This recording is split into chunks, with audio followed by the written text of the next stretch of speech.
Okay, thank you for invitation. I'm going to discuss multiparametric Boltzmann sampling and their applications. Before we start, I will try to motivate a bit the problem of random sampling. In our case, we have a probability distribution P and a random variable x that we want to sample. But sometimes we don't have direct access to this probability distribution P. So it's given in kind of implicit terms. And the problem is not always obvious how to do it. And sometimes even computationally, like exponentially complicated. And why do we want to sample a variable x from a random distribution? Because sometimes when we look at random objects, we better understand their properties. So we just generate 1,000 of random objects.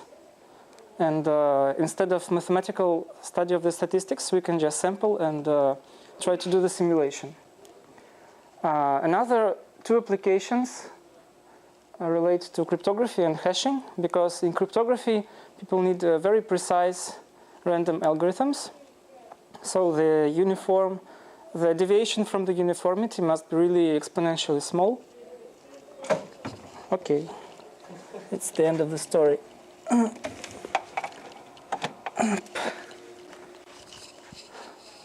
Yeah, and another interesting link that I will explain to you is between the constraint satisfiability and random sampling, because the two things are very close. And the last point is that people, when they're doing some statistical learning approaches, they optimize certain functions that have a lot of local optimas. And when people say they find a global optima, they're happy. But sometimes this viewpoint is not well justified, because in order to understand the structure of the problem, it's better to have not so optimal points, but they are very concentrated. So if you perturb your problem a little more, then you will get approximately the same solution and not fall into a different one. So in this talk, I will focus on two parts. The first part, I will explain the theory behind the multiparametric Boltzmann sampling. And in the second part, which will be approximately half, I will focus on 6 different applications and try to explain some details. In this case, we would prefer quality over quantity, but maybe I will not be able to go really deeply into each of these applications, but as far as possible. So the first part requires a gentle introduction into generating functions. I will just jump straight into an ambiguous context-free grammars, because this is the most typical case that we consider. So in this talk, we almost always consider generating functions that enumerate words sampled from unambiguous context-free grammars. So here we depict a set of states, and then the set of possible transitions that are indexed by I and j. So I for this state and j for possible transitions for one state. And then for each state, we can return to this state or either jump to another state or jump to a terminal vertex. So we want to enumerate the words of length n produced by this grammar. And the generating function is defined as a formal power series whose nth coefficient is equal to the number of words of length n. And for every language defined by this state, so if we start from a state S1, we have some language, a set of words from S2 and so on. And for each of these sets of words, we define the corresponding generating function. And it can be shown that the equations that we need to find these generating functions can be rewritten directly from the grammar. So we just substitute for every transition. Instead of state, we substitute a generating function. So for example, if there is a transition from state S1 to a concatenation of states S1 and S2, we replace S1 by generating function S1 of z and S2 by generating function S2 of z. And each time we encounter a terminal vertex, we replace it by z. And this gives a system of polynomial equations.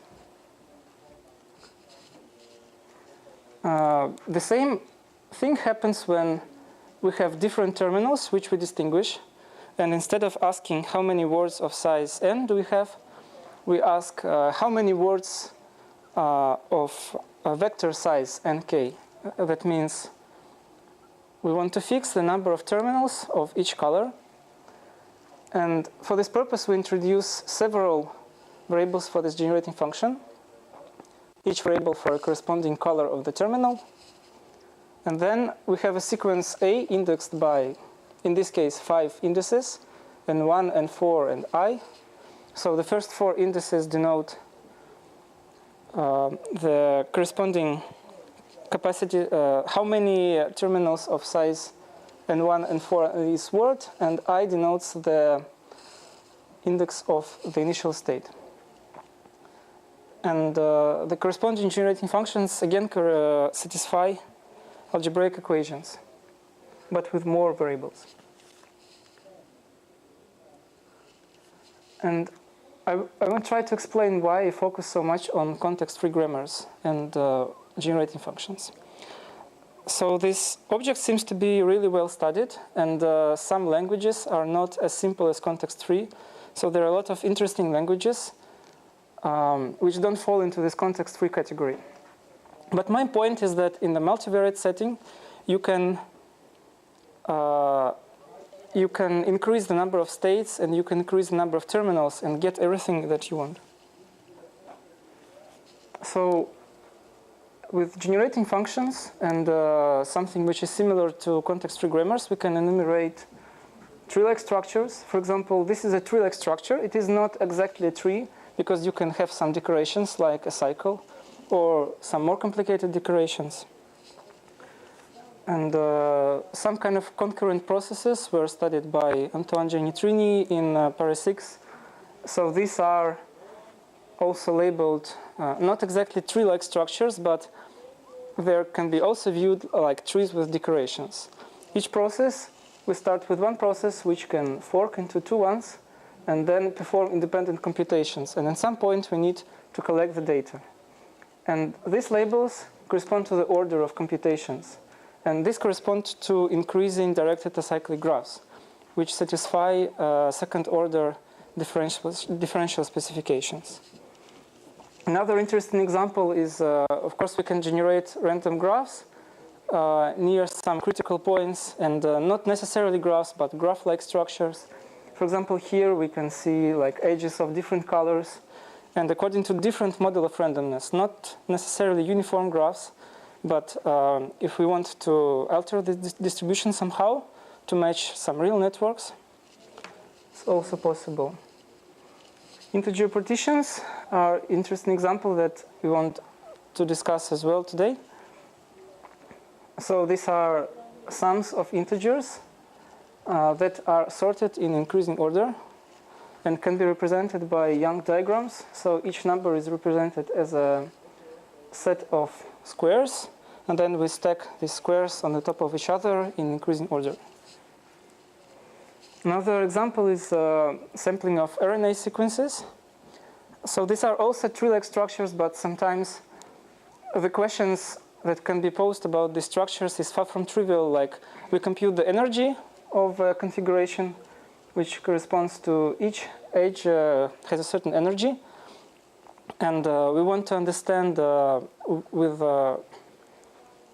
like, does this sequence of symbols, which correspond to a primary level RNA structure, does it assemble into the secondary structure with high probability or not? So in other words, we can enumerate RNA structures parameterized by their energies and some other parameters as well. Another example is about queuing networks, which is essentially, so in an example that I present, a queuing network will be a Markov chain equipped with a service waiting time for each node. So after every node is served, we pass to a different queue, and in this example there is a closed queuing network. Another example, we can enumerate and generate lambda terms, which are important in software testing. And people find real bugs in optimizing compilers using sampling of simply typed lambda terms. And they also follow a kind of, not really a context-free grammar, but a kind of infinite context-free grammar, which we try to cut at some point. Also, patterns in words, it means if you take some phrase, and in this example, we find the word knuth in a sentence, but there are more sophisticated examples as well. So this world of a lot of, I mean, at first glance unrelated examples makes it understand that the study of generating functions and context-free grammars is a really fundamental thing. And maybe it's worth to ask complicated questions about simple objects. So we have two problems for random sampling. The first problem is, given a positive integer n, choose a word of length n uniformly at random. And the second problem is, given the vector of different length, pick a word from a context-free grammar uniformly at random, given the number of literals of each color. And we can observe that the second problem in the multivariate setting is sharply complete. I will explain on the next slide why it is the case. So sharply complete means it stands higher in the hierarchy than just NP hard. So probably there is nothing to hope faster than exponential algorithm. So to give a brief idea why exact sampling from context-free grammars is sharply complete, I will try to illustrate by reduction from sharp to SAT. So there are a lot of families on this slide, which means there was a sequence of paper that established, that allows to establish this fact. The first paper by Jerome Valiant and Wazirani is a very famous paper that says that if we can enumerate an object up to a small error, then it's equivalent to saying that we can sample uniformly at random from a set of objects with an exponentially small error. So this paper says that sampling and enumerating is equivalent in complexity in some cases. And Welch and Gale proved that enumerating the number of solutions of the 2SAT cannot be approximated. So there is no hope to have a polynomial algorithm for enumerating the number of solutions of 2SAT.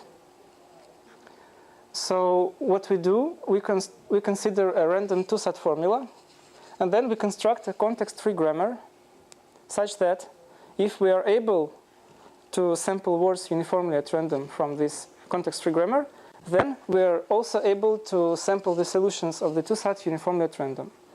And for this purpose, for each clause, we introduce a separate variable C1 and C5 corresponding to clauses C1 and C5.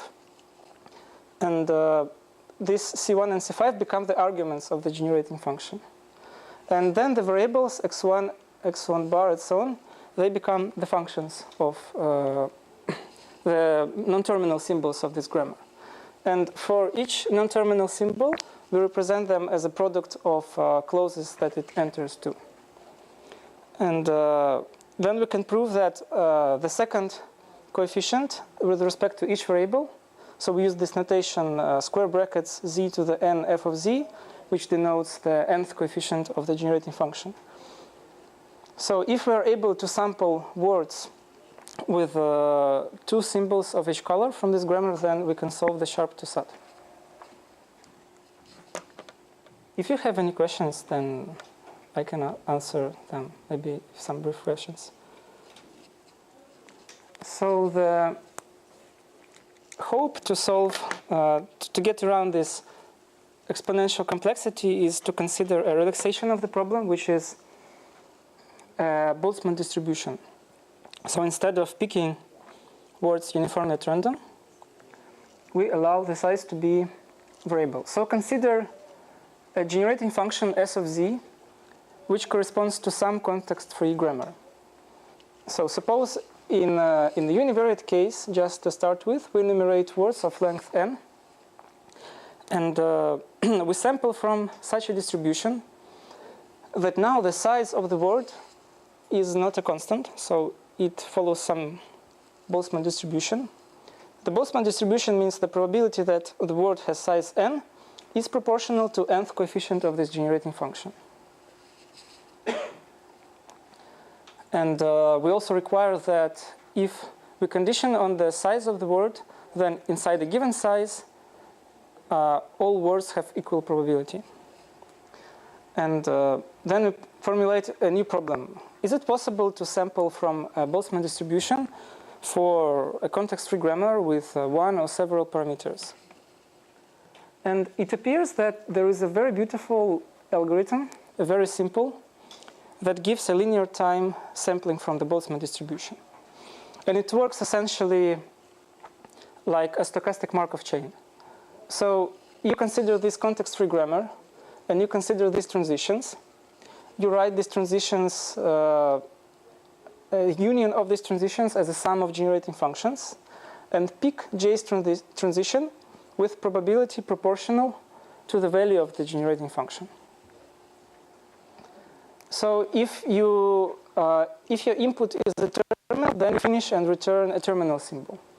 If we want to sample from some state, we recursively follow jth state, or maybe sometimes we follow the terminal depending on the right-hand side of this transition. Then we recursively call Boltzmann samplers on each of the non-terminals. And then we return the result.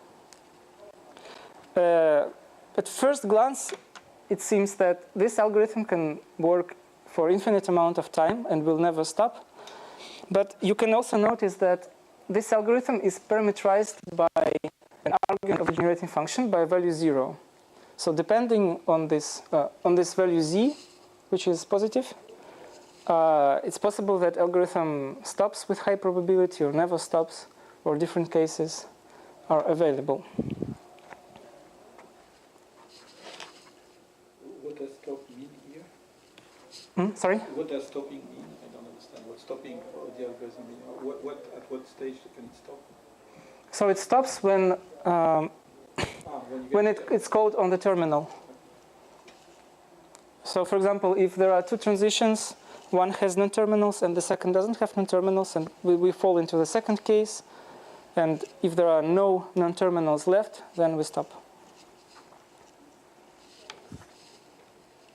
And yeah, clearly it can be generalized into a multiparametric case. So if there are many parameters, then as the input we take a set of real values z1 and zl. And if there is a terminal state, then we stop. If it's non-terminal state, we substitute the values of all the generating functions and compute the transition probabilities. And then we recursively call Boltzmann sampler on the non-terminals. And it can be proven that the expected length of a random word generated by the sampler can be expressed in terms of the generating function. So if we target at sampling from the non-terminal z, then the expected length of a word in terms of the terminals of color k is equal to zk times partial derivative with respect to k divided by the value of the generating function.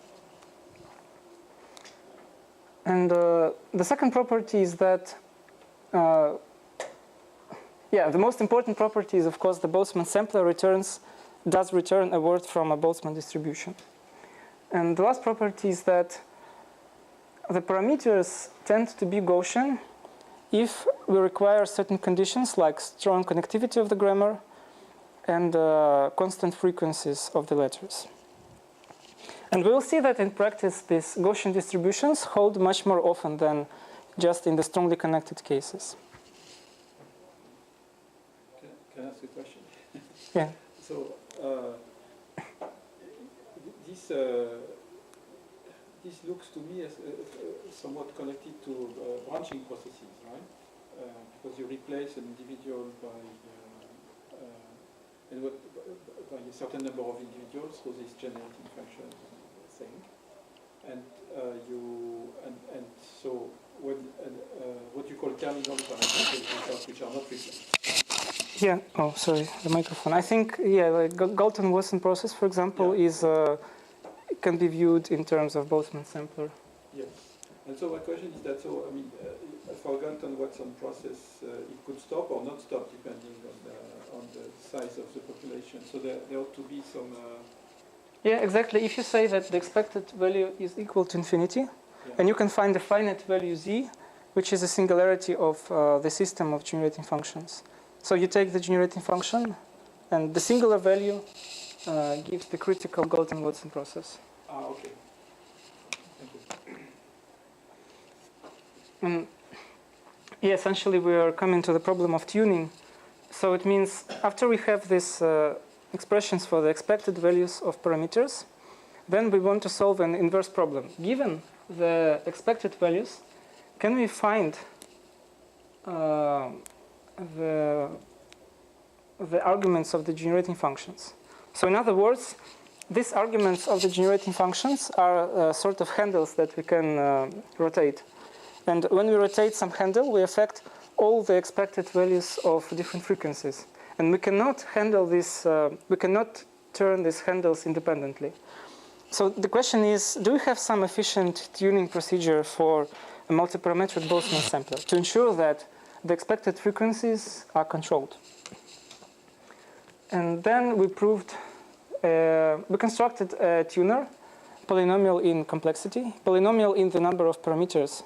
So it's a first polynomial algorithm of this kind, which converts the system of equation problem into a convex optimization problem. So suppose that your grammar is defined, so you take the context-free grammar, you take the generating functions, and you construct a system of polynomial equations in this talk. And if you want to tune the expected values of parameters n1 and nl, what you construct is a linear function which you minimize over a set of variables and over the set of S1 and Sn, which are now independent variables. So we forget that S1 and Sn depend on x1 and xl and turn them into independent variables. And this optimization problem has n plus l variables and n convex inequalities. So each inequality is obtained in the following way. We replace the right-hand side with a logarithm of exponentiated arguments. And using the property that logarithm of the sum of non-negative functions is convex, we prove that all these inequalities define a convex set. So what is interesting about this problem is there is no black box solver for convex problems. I mean, at some point when we study convex optimization, we are sure that if the problem is formulated in a convex way, that then it can be solved fast.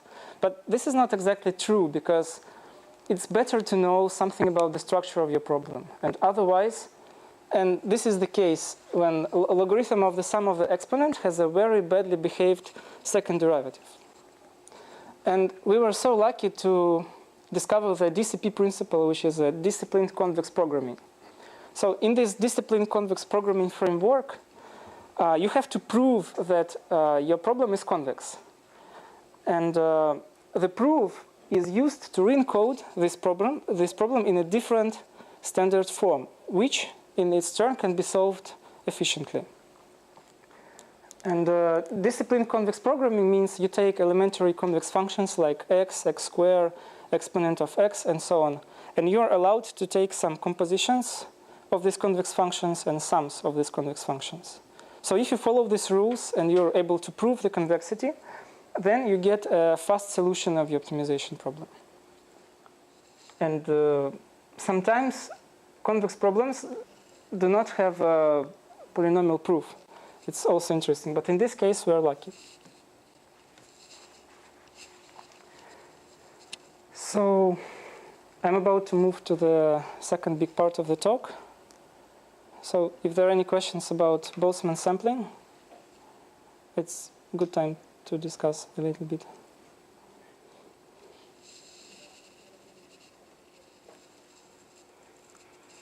Okay, so let's start with the applications.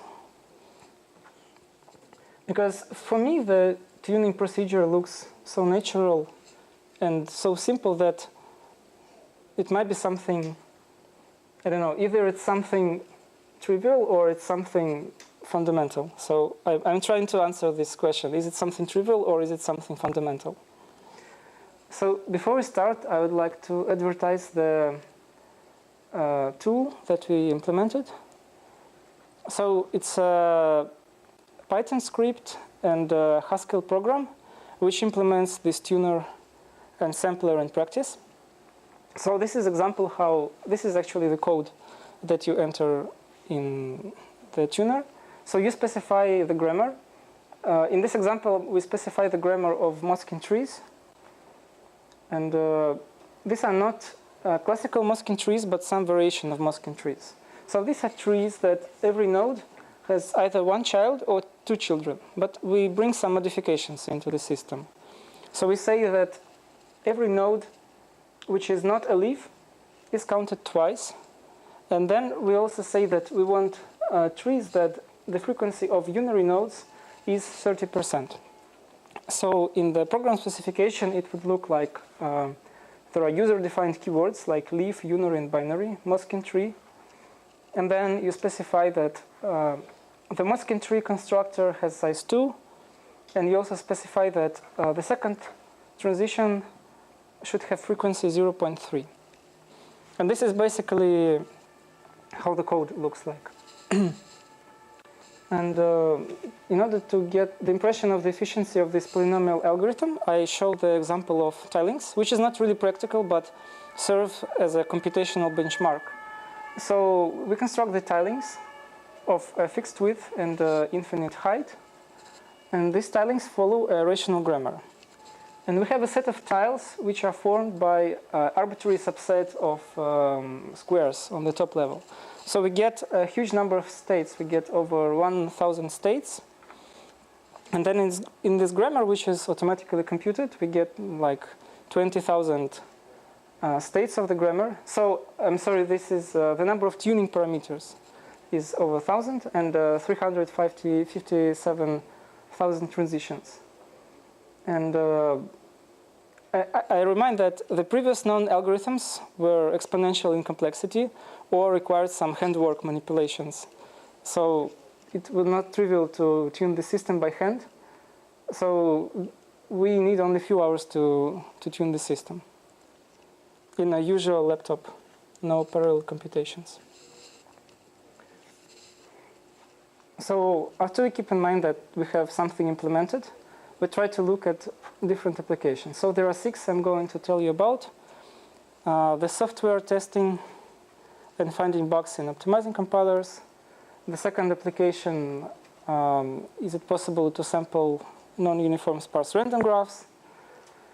Then another application is sampling, designing the RNA sequences according to a given secondary structure conditions.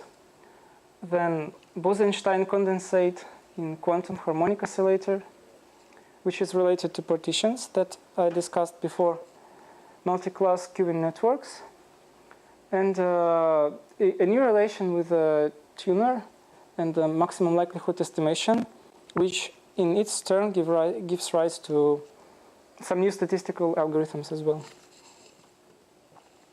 So what I'm about to show you is a screenshot from the Glasgow Haskell compiler website. And this is a bug report. So Michal Palka is working in Sweden. And he uses the corner case sampling techniques of simply timed lambda terms to help him discover bugs in the optimizing compiler in GHC. And his PhD thesis is devoted to this. He found like 200 bugs in the optimizing compiler using corner case random sampling. Yeah, so this is quite impressive. So what we do, so the holy grail is to get simply typed lambda terms. And currently people are using some ad hoc algorithms. And currently we don't know how to approach this holy grail. But we managed to do something broader. So a lambda term is defined like a Moskine tree with arrows from leaves to unary nodes. But also it can be defined as a Moskine tree whose leaves contain non-negative integers, which represent the unary distance to the arrow. And then we impose the condition that the value of these numbers doesn't exceed the unary height of the corresponding vertices. So the plane and the closed lambda terms are very much related between themselves. And the plane lambda terms are defined by context-free grammar, and closed lambda terms are defined by infinite context-free grammar. So what we managed to do is to sample closed lambda terms with adjusted parameters. So why is it important to change the expected value of parameters? Because when you're trying to find counterexamples, they're typically a non-typical specimen of the programs that you want. And why are we studying lambda terms? Because lambda terms can be encoded into Haskell programs, which can be fed as inputs to optimizing compilers. So in this example, we tune, so we say the nodes containing label 0, 1, 2, 3, and so on, up to 8. And we impose a uniform frequency of labels 0 to 8 in expectation. And then in the next row, so the tune frequency is 8%. What you observe in the next row is that we sample one lambda term of large size and compute the proportions of leaves with given numbers. And these are the proportions sampled from one lambda term of large size. And they're very close to the target expected values. So in a sense, it means that the larger lambda term goes, the more concentrated the Gaussian distributions of the parameter become. So essentially, in practice, we can replace exact size sampling by approximate size sampling. And the default frequency of these numbers, if we don't impose this uniform distribution, it's geometric.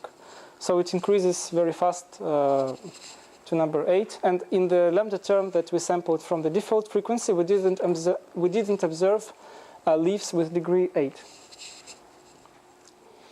And we can also change the grammar in order to incorporate some patterns that we want to alter. For example, the simplest thing that can be changed is the number of unary nodes, which are abstractions, the number of binary nodes, which corresponds to applications. But also, for example, a redox is an important part of a lambda term, which participates in the bit reduction. So in the step of computation of the Haskell programs. Another interesting statistics that we can change is the number of head abstractions, which kind of corresponds to the arity of the Haskell program. We can change the number of closed subterms, and we can change essentially the number of any tree-like pattern.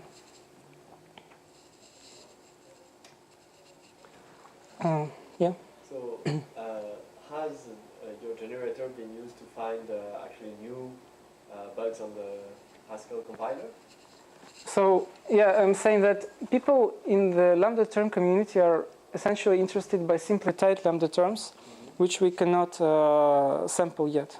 So this is a very big problem to construct a kind of meaningful grammar and something that will work. So we are trying to approximate this goal to make a precise sampling for simply typed lambda terms, but up to the moment we are only able to do the closed lambda terms, which is a bit different class, which is a broader class. And because it's broader, you can still feed it to the compiler, and if okay, you can check if it's you can sample and reject, can't you? I think the target set is very small. Oh, okay. So we just need to, we have some kind of context-free grammar specification, but it's also infinite, but this infinity structure is much more sophisticated than in closed lambda terms. So it's not applicable yet in practice.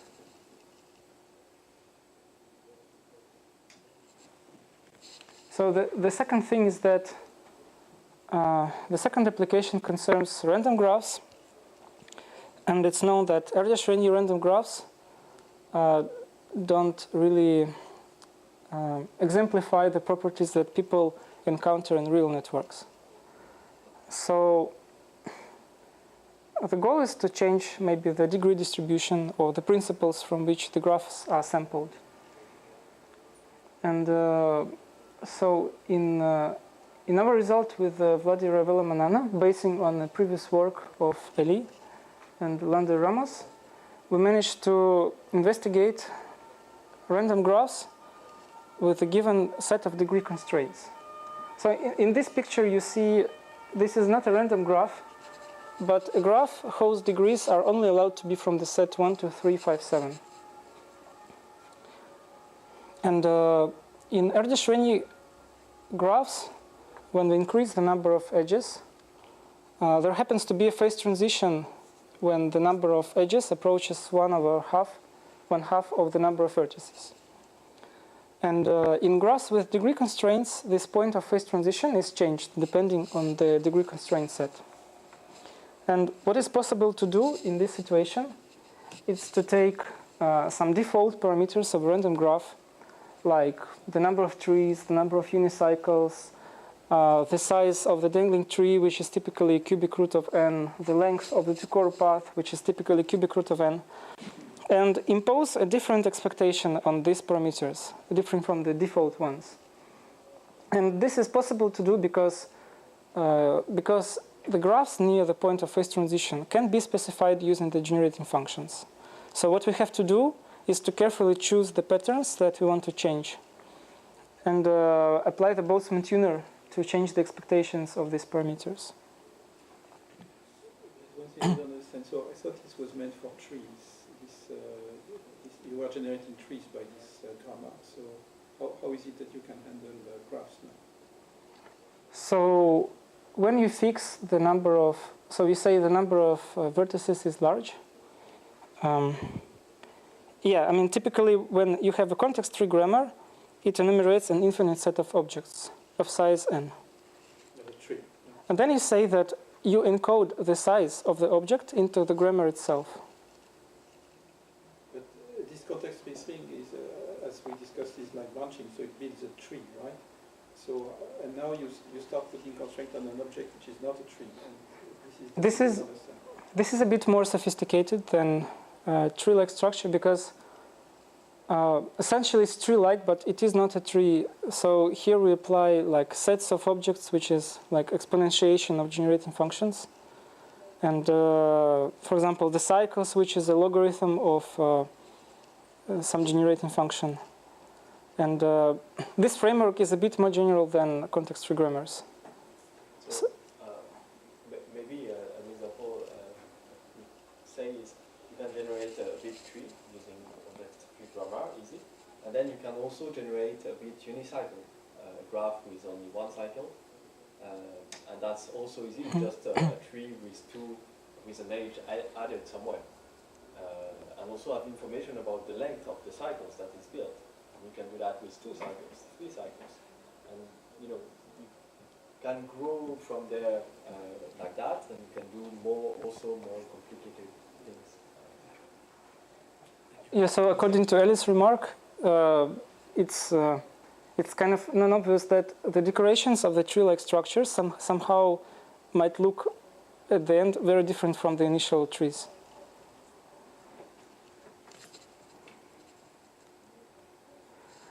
Okay, the next application is belief propagation for RNA design. So the RNA is a sequence of letters from the alphabet of size 4. And the alphabet of size 4, which contains letters C, G, U, and A. And then these sequences can be reshaped into what is called the secondary structure by saying that the letters C and G can have a link between them. And then you choose 2 pairs of vertices on the sequence and draw an edge of different color. And as well, you can have a link between U and G, like here, and you can have a link between U and A, between a blue vertex and a red vertex. So you can have 3 types of links in this model. And finally, what you see on this picture is a secondary structure. Then I take this example from personal communication with Jan Ponty and Sebastian Weil, and I will refer to their paper. So Jan met with me because he wanted to apply the multiparametric tuning to his problem of RNA sampling. And the problem is described in one of the papers that they published in 2008.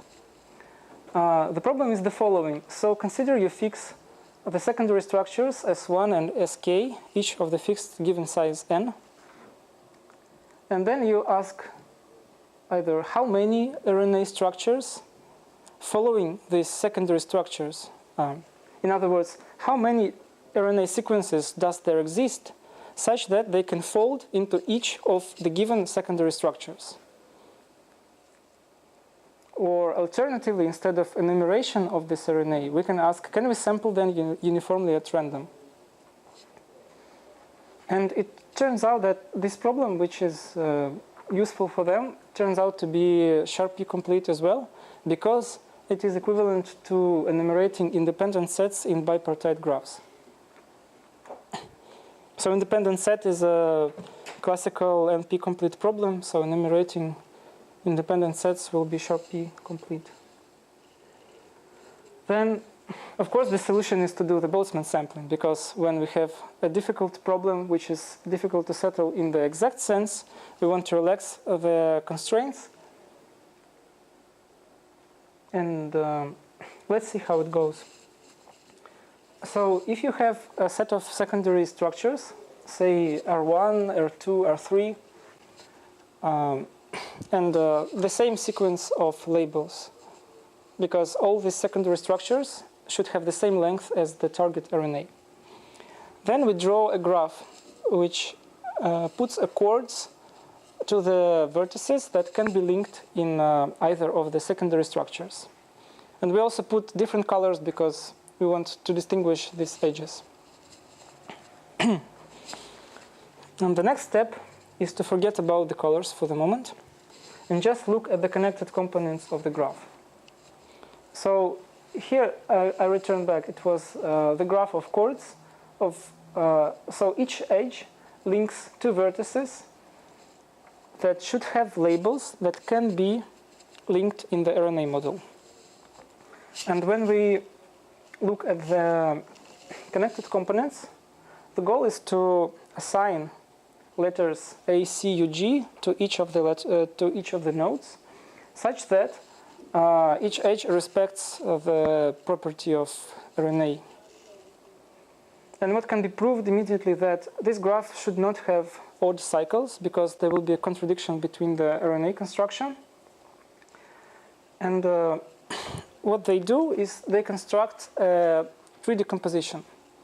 So 3D composition, I mean, it's well known in some communities. For me, it was a bit new when Jan told it to me, but I'm not able to discuss it very in detailed manner. So each node of the 3D composition contains a set of the nodes of the initial tree. And this tree has several properties that each node of the initial RNA graph is represented by a subtree of the 3D composition. So for example, node G here is represented by a subtree G, G, G, G. So in this subtree. And the goal is to, the number of nodes of the 3D composition is equal to the number of nodes of the initial graph. And the goal is to either to count how many ways are there to assign letters to the nodes of the graph, or to construct a context-free grammar. So this context-free grammar is tightly related to the message passing procedure. So, okay, maybe I have to explain a little more about this 3D composition graph. So each node has several it's a hypernode which contains some vertices of the initial graph, for example, SC here and SC here. And when we move up this graph, we forget about one of the vertices, or maybe we forget about several vertices, and add one more new vertex. Like SC, we forget about C and add E. The next time, EC, we get a pair of vertices, which is a vertex of the tree decomposition.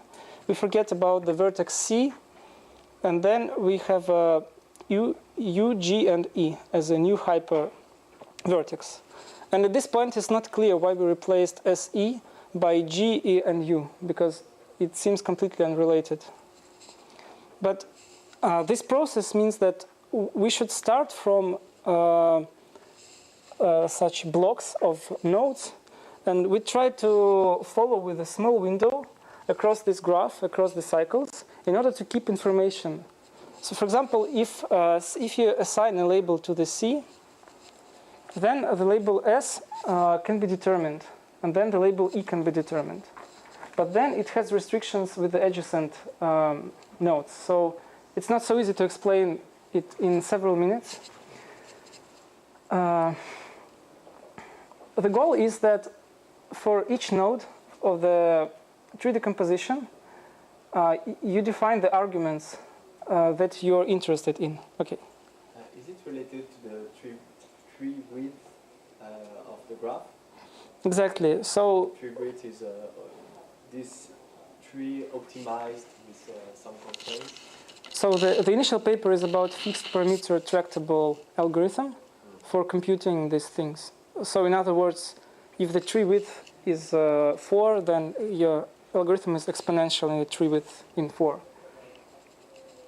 And these message passing procedures are also, they're not something new that appeared in the paper of Jan and others, but it's already a part of the established things in the community. And the thing is that we take, so we enumerate all possibilities for these two letters, G and U. So for each node, we fix a subset of letters that we want to enumerate. So instead of brute forcing around all sets of vertices, we try to brute force locally. Like the vertex E is connected to these 3 vertices, and maybe if we know that how many possibilities are there relating the remaining 3 vertices, then we can infer how many possibilities are there for vertex E. And then following with this window across the whole graph, we are able to enumerate the number of RNA in the whole graph. So the number of independent sets, in other words.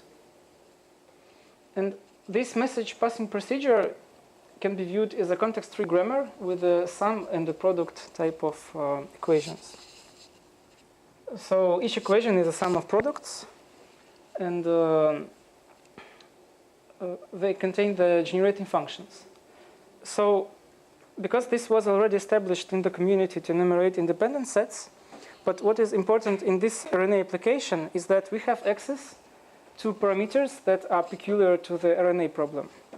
So one of the parameters is that the energies of the different types of edges are different. And what we want to tune is the energies of the corresponding secondary structures. Why do we want to do this? Because maybe we want to be sure that this secondary structure has a low energy, so it will appear with high probability, and this secondary structure will never appear because it has very high energy.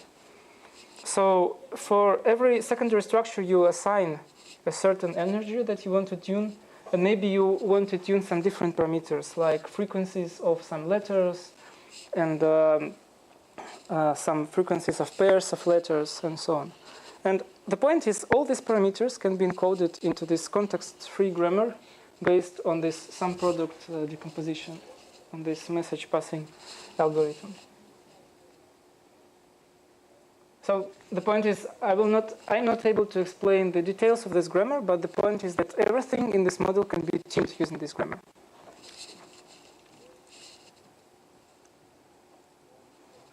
And another interesting point is that empirically observed distributions are Gaussian, but it's not guaranteed by strong connectivity theorems. So it's also a good point in practice. Another 3 applications. So Bose-Einstein condensate is a kind of physical model for a gas at a low pressure, at a very low temperature, which exhibits some very strange effects. And one of non-trivial applications of Bose-Einstein model in evolving networks was done by Bianconi and Barabashi, who says that maybe we can interpret evolving network as a gas, and then each node can be interpreted as an energy level, and each half edge can be interpreted as a particle. And then they impose an artificial probability distribution on the evolution of this network and discover that the Bose-Einstein phenomenon, which means that almost all the particles condensate on the lowest level of energy happens. And it means that there is a kind of one node that has many edges, like Google. So this small dictionary says that in both the gas, in temperature and energy, they have the same terms, temperature and energy, in the network evolution process, but all other particles can be interpreted in a different way. And they prove that in this model, the distribution of the lowest degree follows the Bose statistics. So what we do is we consider, we try to interpret integer partitions as a model of gas in a quantum harmonic oscillator. So we take a partition and say this is one-dimensional quantum oscillator. And there is a dictionary that allows us to understand each trait of the statistical physics in terms of the traits of the partition. So partition is a multiset of numbers. It means that in this multiset, the numbers are sorted in an increasing manner. And each natural number can be viewed as a multiset of ones. So what changes what we say in d-dimensional quantum oscillator? A color partition is a Young table with each row is also a sequence of different colors. So color partition is a multiset of colored integers. So let's go one step back. Each integer is a multiset of ones. But instead of having ones, we replace ones with ones of different colors. And the number of colors is equal to the number of dimensions. And let's see a kind of dictionary. So in this model with partitions and the Bose-Einstein condensation, the total number of squares in this Young tableau is equal to the energy of the system. The number of colors is equal to the number of dimensions. Each row corresponds to a particle. And then the number of states of the particles is the number of ways that you can insert these balls and walls in this row.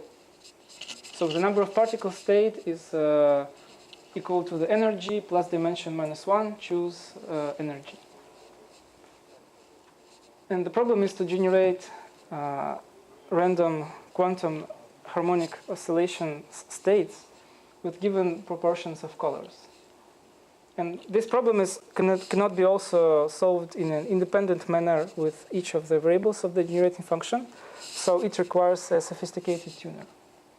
And another issue, another challenge, I would say that it's not possible to automatically apply our creature to this problem, because as you see, the multiset construction involves subtraction of one. So you take a sequence of the first color, like a red node, the sequence of the second color, a green node, the sequence of each next color, and then you don't want empty rows in this multiset. And the goal is to express this problem in a disciplined convex programming framework using only polynomial number of operations. And this is not so easy as it seems, because if you expand all the brackets, you get infinite number of summons. So if you approximate and expand, you get exponential number of summons. So we created a tricky dynamic programming procedure to make a short proof that this function is convex.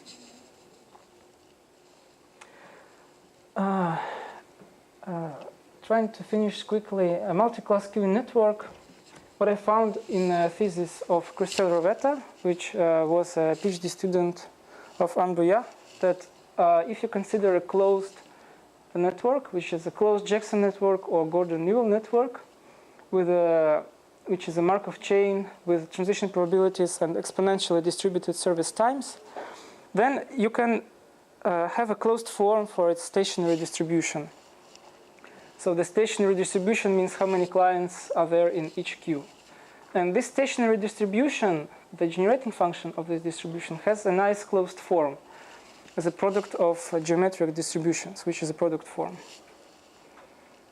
And the parameters of these geometric distributions can be found using the speed of the service and the stationary states of the Markov chain.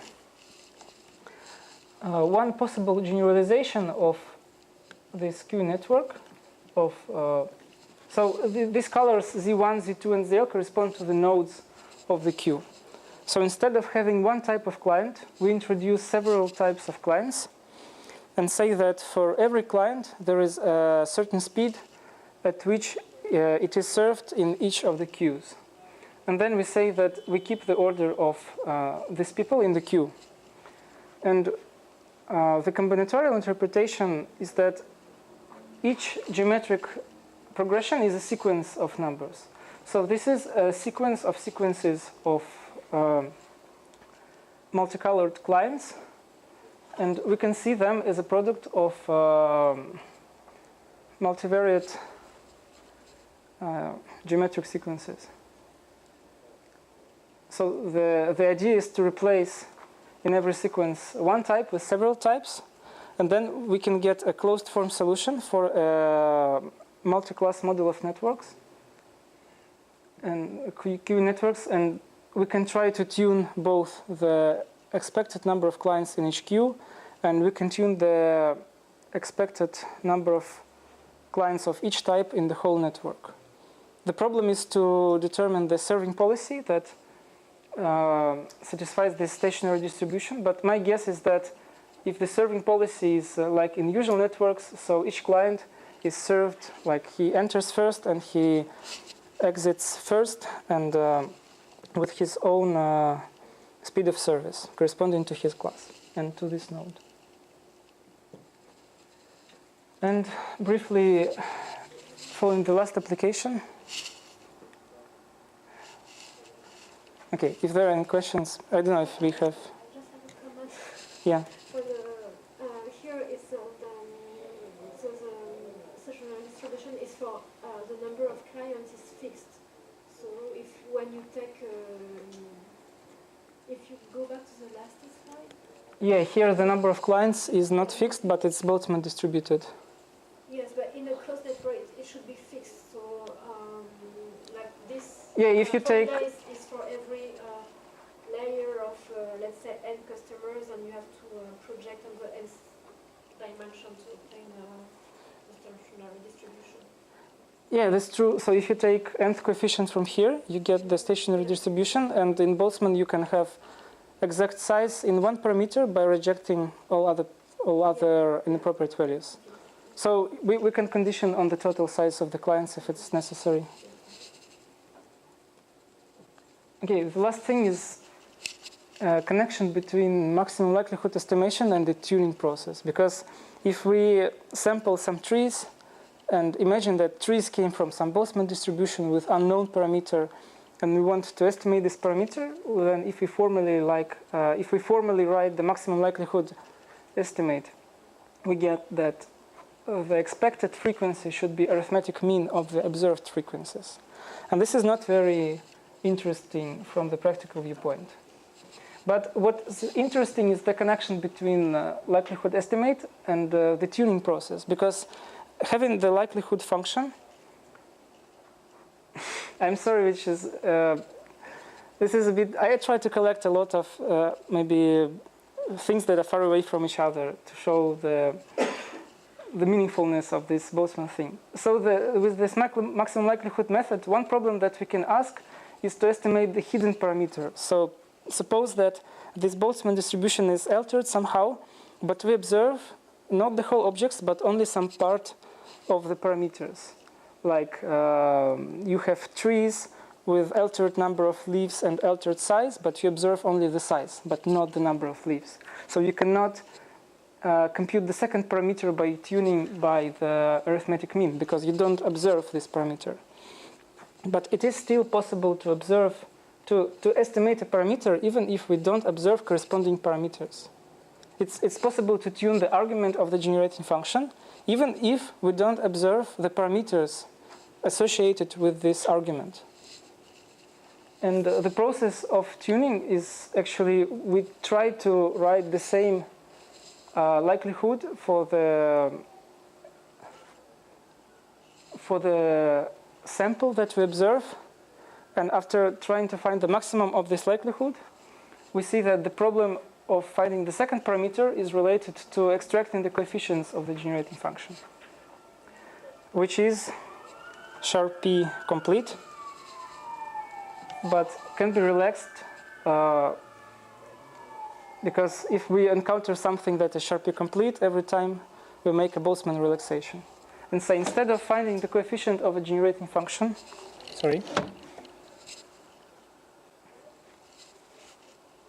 we approximate this coefficient by the smoothed Gaussian curve shape.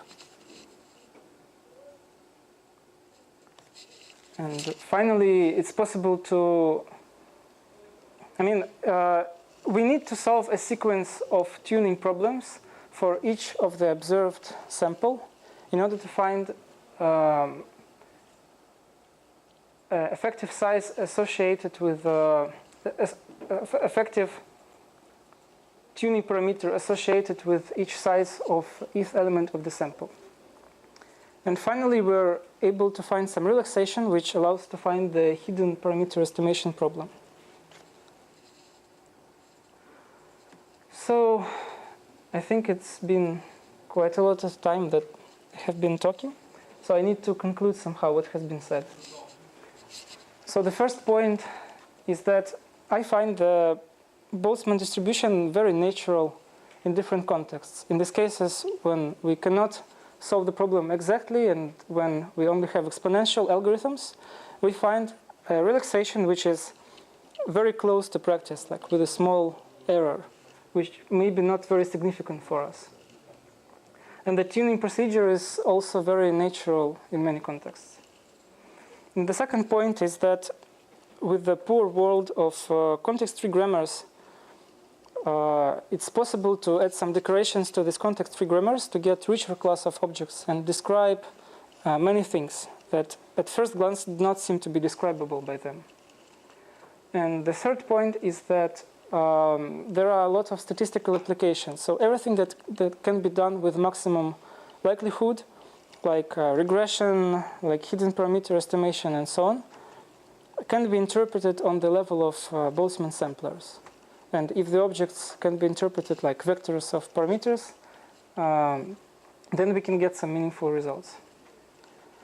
Okay, I finish here. Thank you for listening.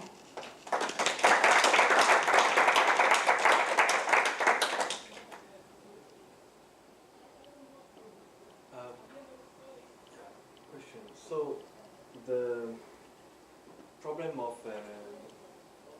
counting or sampling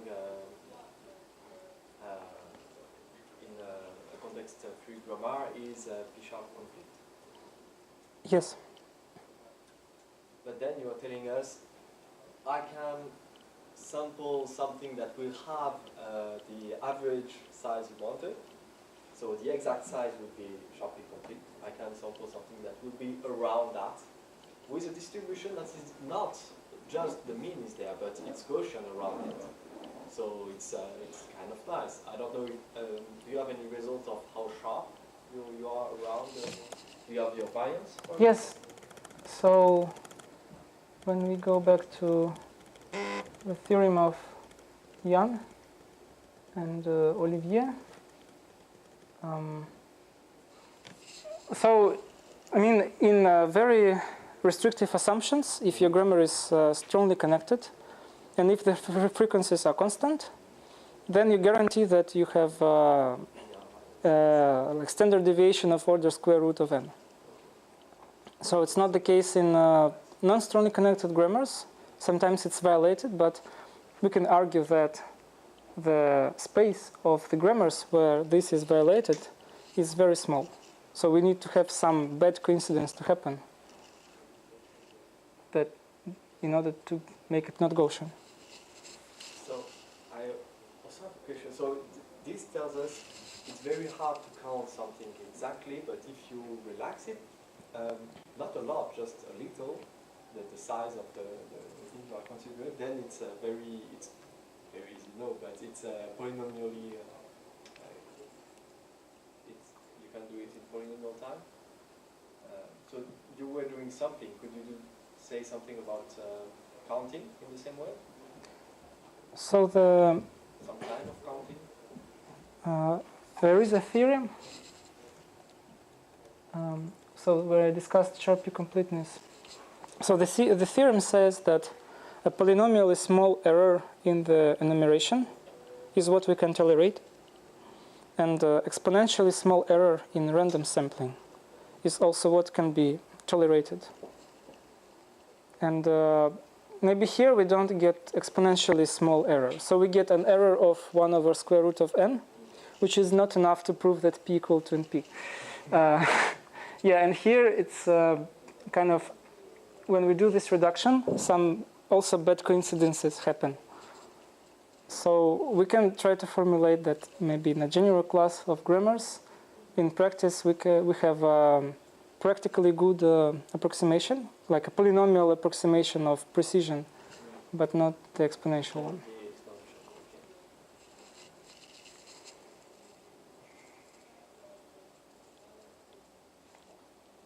Any other question?